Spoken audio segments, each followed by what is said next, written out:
don't have much time before I have to go leave for work, but I thought I would quickly film my Little Less Lonely tag. This was started by Emma, and I'll leave her video down below, and it's basically just things that make you feel a little bit less lonely in this world. This year she did an all of the arts edition, so this includes more than just books. For TV I picked two things. There are a lot of TV shows that really make me feel a little less lonely, but these are just two of them. One of them is Parenthood. Parenthood is warm, it has lots of emotion. It's just people trying to do their best in this world, and they made me realize that being a human is hard, that it's okay to be emotional about it. I don't agree with every single thing that the characters do in this show, but it makes me feel like I am a part of their family. I am part of the Bravermans, and I just truly love this show. It definitely needs a rewatch from me. The next show is Survivor. This is kind of like a weird one to put in here, but Survivor is one of those shows that I still love, and I've been watching it for years. I probably thought to add this in here because they had the family visit last week, and that always gets to my heart. I just love this show because pretty much everyone who plays nowadays is a fan like me, so I see myself in a lot of the castaways. I loved watching their strategy, the way they think intellectually. I love the whole motto of you have to dig and work hard to accomplish what you want, and I just feel like a lot of the stories that they get to tell about adversity, and that may be adversity that they're facing themselves or a family member is facing back home, or money problems, whatever problems these people come into the game play out in the game. I think that the show producers do a really good job at exploring all of these issues that real people face outside of the game of Survivor. Next, I'll move on to music, and for music I picked just one artist, and that's Marina and the Diamonds. I could talk about all of her albums. I think The Family Jewels really speaks to my feelings on culture, and specifically American culture and consumerism, so that album is amazing. Maybe it is all a test, 'cause I feel like I'm the worst, so I always act like I'm the best. If you are not very careful, your possessions will possess you. TV taught me how to feel, now real life has no appeal. But I think the one that most spoke to me was definitely her second album, Electra. It's basically a concept album, and she takes on the role of a character named Electra. I feel like the exact time that this came out, it came out in 2012, I needed it then perfectly. Like, I don't know if it resonates as much nowadays, but when it came out, it felt so true to my experience. It discusses a lot of the feelings that I had during high school, of all the ways I would act sometimes cold-heartedly, all the ways that I felt misunderstood by other people, all the ways that I felt that I didn't necessarily live up to the high school experience as is portrayed by a lot of TV shows and movies. Teen Idol specifically speaks to this and encapsulates my high school experience in a way. Just the whole atmosphere of the song. Acting like you don't care when you really do, and feeling like you wasted a lot of time.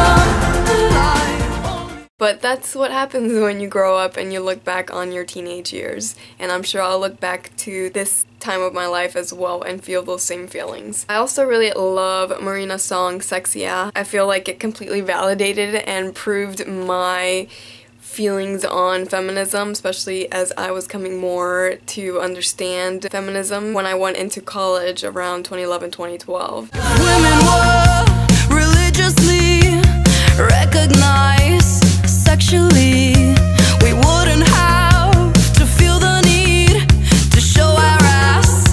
It's to feel free. If history could set you free from who you were supposed to be, if sex in a society didn't tell a girl who she would be. What I love best about the song is that it doesn't just take down the patriarchy's expectations of women, but it also takes down the patriarchy's expectations of men. If sex in a society didn't tell a guy who he should be, 'cause all my life I've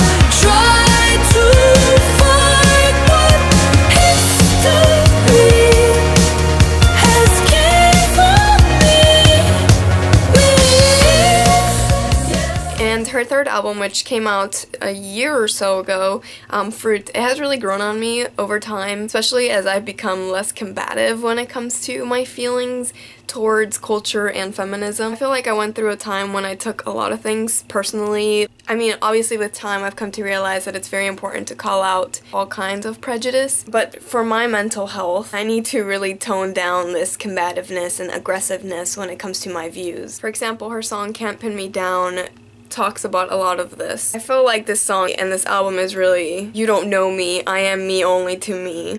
You can't pay me any color and I can be a clown, but you ain't got my number, yeah, you can't pin me down, yeah, you can't pin me down, yeah, you can't pin me down. Do you really want me to write a feminist anthem? I'm happy cooking dinner in the kitchen for my husband, yeah.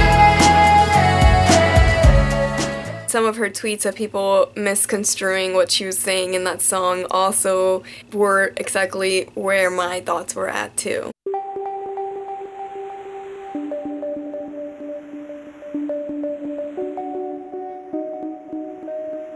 I feel like Marina is one of the only people that hasn't really disappointed me in her choices. She really makes me want to think critically about what I'm consuming and the culture that I am taking in. Last but not least, I'll talk about books, and for this I'm kind of just talking about two specific creators. You've definitely heard me talk about them before. It's Jillian Tamaki and Mariko Tamaki. They have put out a bunch of stuff together, most of them graphic novels, and I have read 3 of them so far.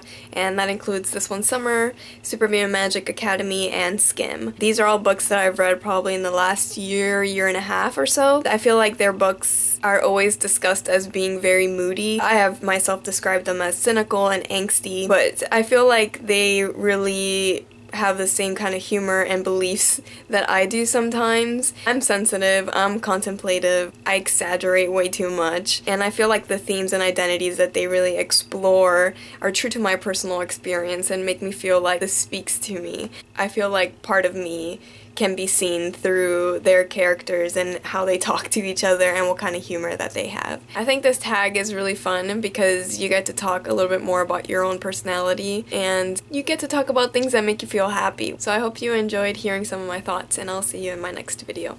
Bye bye.